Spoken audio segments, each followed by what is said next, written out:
It might surprise you, but it's true. In ancient Israel, it seems that some people, often those in positions of power and prestige, well, they believed that the God of Israel, Yahweh, was some kind of nationalistic God. That is, they believed that Yahweh existed primarily to support and condone and defend the kingdom of ancient Israel and Judah against all others. To them, election and called and chosen, those words meant that God would protect and reward them no matter what. It meant exclusivity and power and a blank check to do whatever they wanted because, well, whatever they did, Yahweh was sure to be behind them all the way. And it seems that this idea was especially popular among the ruling class, the kings and nobles and all those who held power and resources and who acquired these, of course, from the labor of those who were not as fortunate to be born into certain families and have certain connections. It's just the way the world works, right? Well, maybe it's the way the world works, but the prophets of ancient Israel and Judah, like Amos and Micah and Huldah and Jeremiah, they kept yelling that Yahweh isn't limited to being the God of Israel, that Yahweh certainly isn't a divine blank check for the chosen people, and that, well, you can make an idol out of anything, even your ideas about who God is and who you are. Well, the prophets saw their primary job as reminding everyone that Yahweh didn't act like that at all. As Genesis 12 tells us, Yahweh picked the family of Abram and Sarai in order to bring blessing to all the families of the earth. And God kept reminding the Israelites that God chose them and made a covenant with them because they know what it was like to be a wanderer in a strange land, to be vulnerable, to be oppressed, to be taken advantage of. God told Israel that it was their sacred duty to take care of the vulnerable, the orphan, the widow, the poor, the refugees, the wanderers, just as they once wandered and they were oppressed as once they were poor, and that it is Israel's commission to share the blessing of caring with the rest of the world, mediating God's blessing like a priestly nation, as God told Israel in Exodus 19 at the foot of Mount Sinai. And so, when the leaders like King Ahab threatened to transform Israel into a mirror image of Pharaoh's Egypt, well, that's right when God sent the prophets to remind them of that covenantal calling. It certainly wasn't a blank check for those already powerful. No, it was an invitation to work alongside the Creator God in the transformation of the world. It's that calling that we are seeking to learn about here at Columbia Theological Seminary, and that we want to craft new ways of living out in the world.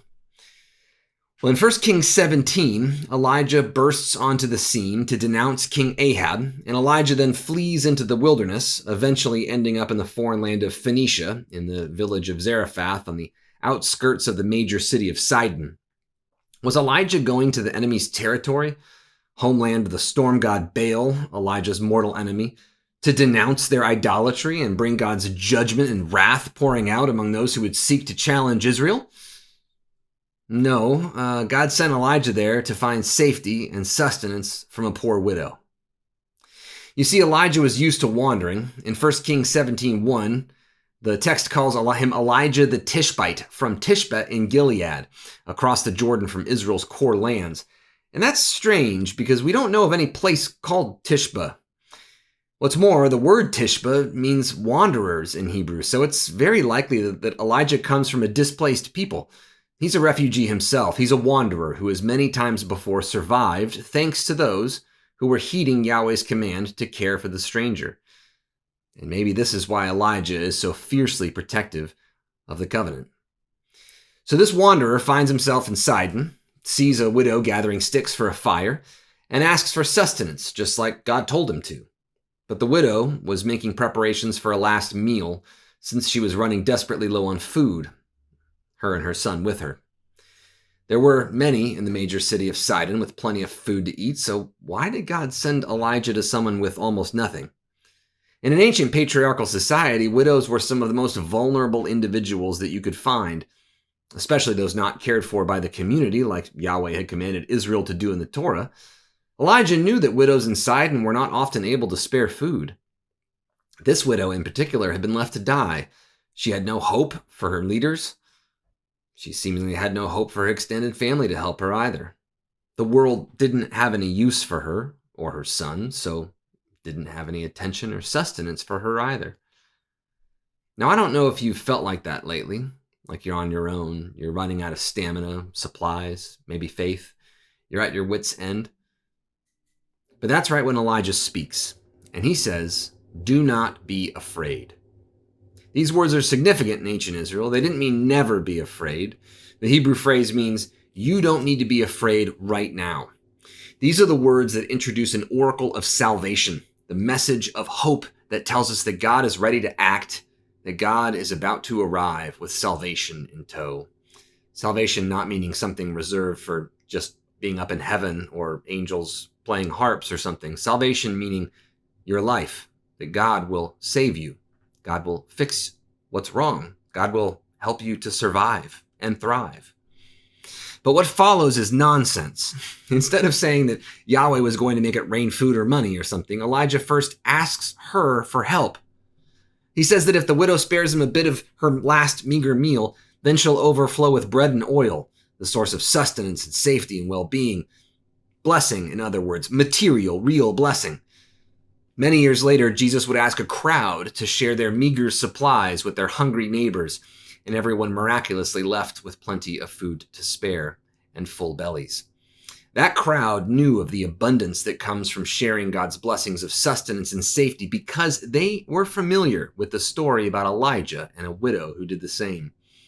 They probably also knew the story that we know as 2 Kings 4, where Elisha has a similar miracle. This widow might not have had enough resources for herself, but this Baal-worshipping foreign widow had enough faith and hope and love, and in the end, those prevailed. Through her gift, God continued to provide, and the story strangely says that she provided for her entire household with overflowing jars of flour and oil. Well, you might ask, the whole point of the story is that she's alone with her young son. What's her household? Well, it sounds like she made herself a household. She gathered those who needed sustenance and care, and she shared with them in the abundance of the blessing that God had given her. We ourselves face a world that is gripped by fear and compelled by a mindset of scarcity. A world where borders are walled off to prevent feared others from taking what some think is rightfully theirs. A world where there's little money and care set aside for the vulnerable because, well, people assume they just don't deserve it.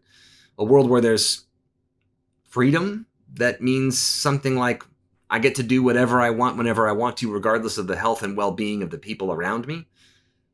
A world where might makes right, and the gods of the world, like money and power, are trusted to forgive all manner of sins. But we are called by a God of abundance that wells up from the earth itself and finds its way through the lives of those who are seeking to be a blessing to all those made in the image of God. We are called by a border-crossing God who is not afraid to work through those who we might not recognize.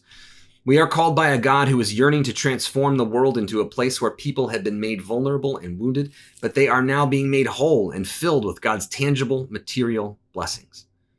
It is this struggle that we are seeking to understand and undertake during our time here at CTS. We're seeking to make a household of people who understand how to trust and love and share their blessings.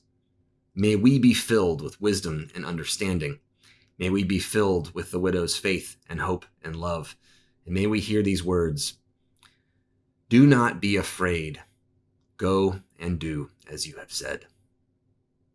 Amen.